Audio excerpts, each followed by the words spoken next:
উপদেষ্টা জাহাঙ্গীরের কি কান নাই, সে কি শোনে না? স্বরাষ্ট্র উপদেষ্টা জাহাঙ্গীরের কি চোখ নাই, সে কি দেখে না? নাকি স্বরাষ্ট্র উপদেষ্টা জাহাঙ্গীরের ব্রেইন নাই, সেই মন্ত্রণালয় পরিচালনা করতে পারছে না? আমাদের এই বাংলাদেশে একদা একজন জ্ঞানী নারী বলে গিয়েছিলেন, তিনি বাংলাদেশের একজন দলীয় নেত্রী থেকে এই মুহূর্তে জাতীয় নেত্রী হয়ে উঠেছেন।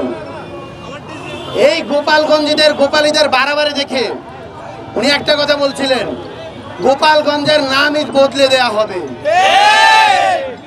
আমরা বলতে চাই, গোপালগঞ্জ যা শুরু করেছে, গোপালগঞ্জের ভেতরে বসে থেকে স্বৈরাচারী শেখ হাসিনা এবং দিল্লি এদের চক্রান্তে গোপালগঞ্জের মধ্যে একটি প্রক্সি স্টেট কায়েম করা হয়েছে, যেখানের কমান্ড, যেখানের নেতৃত্ব, যেখানের সার্বভৌমত্ব আসলে বাংলাদেশ থেকে আসে না, সেখানের সার্বভৌমত্বের অনেকটাই নিয়ন্ত্রণের চেষ্টা করছে স্বৈরাচারী হাসিনা এবং দিল্লির মসনদে বসে থাকা ওই লুটেরারা, ওই খুনিরা, যারা বাংলাদেশের স্বাধীনতার সার্বভৌমত্বকে সবসময় ছিনিয়ে নিতে চায়।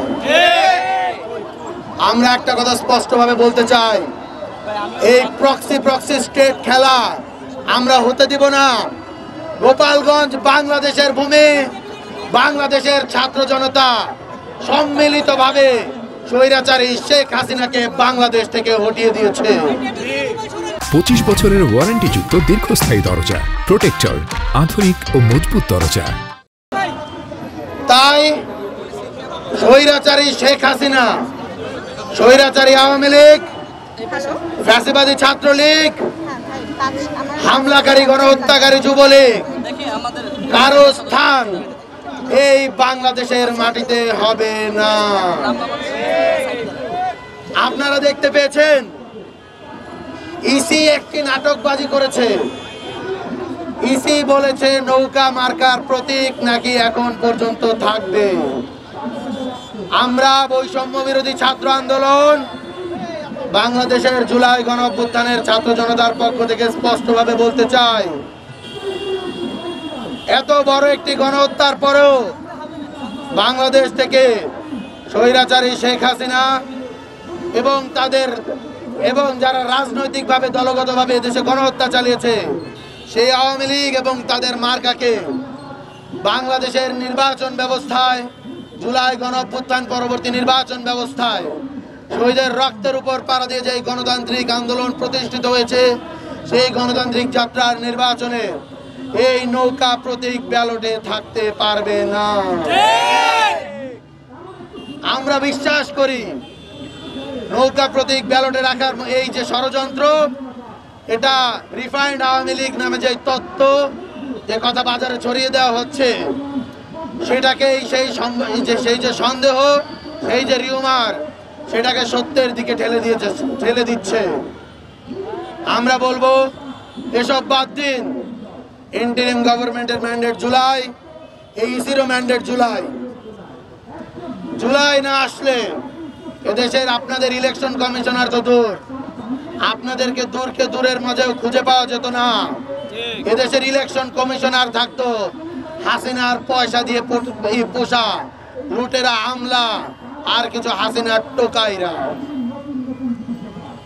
সম্মানিত সহযোদ্ধাগণ, আমাদের মনে হয় এই নৌকা প্রতীক ব্যালটে রাখা, রিফাইন্ড আওয়ামী লীগকে সামনে আনার এই ঘটনা আজকে গোপালগঞ্জে সন্ত্রাসী আওয়ামী লীগকে শক্তি জুগিয়েছে, সাহস জুগিয়েছে। তাই আমরা বলবো সতর্ক হন, নইলে ছাত্র জনতা আপনাদের ছেড়ে কথা বলবে না।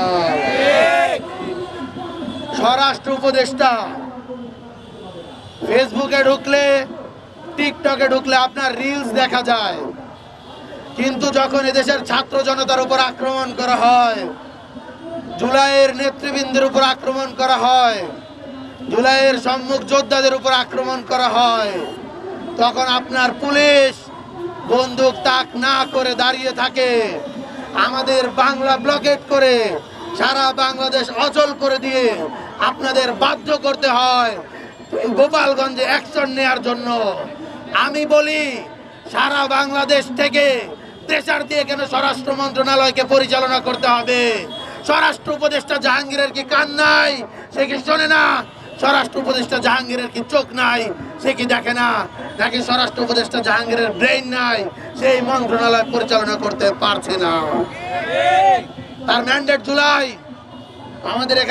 আমাদের এখানে আহতরা দাঁড়িয়ে আছেন, যারা জুলাইতে অঙ্গহানি হয়েছে, তারা এইখানের ভিতরে বসে কিছুক্ষণ আগে বক্তব্য দিচ্ছিল স্বরাষ্ট্র উপদেষ্টার তার নাকি ন্যূনতম সাহস নেই স্বৈরাচারী আওয়ামী লীগকে প্রতিরোধ করার জন্য। এই কথাটা লজ্জার। যারা অঙ্গহানি করেছে, যারা জুলাই জীবন দেওয়ার জন্য সামনে গিয়েছে, যারা বুকে গুলি নিয়েছে, হাত খুইয়েছে, পা খুইয়েছে, তাদের মুখ থেকে যখন এই ইন্টারিম গভর্নমেন্টের স্বরাষ্ট্র উপদেষ্টা জাহাঙ্গীরের লেজিটিমেসি চলে যায়, তখন তার গদিতে থাকার বৈধতা কতটুকু, এই প্রশ্নের উত্তর তাকেই দিতে হবে।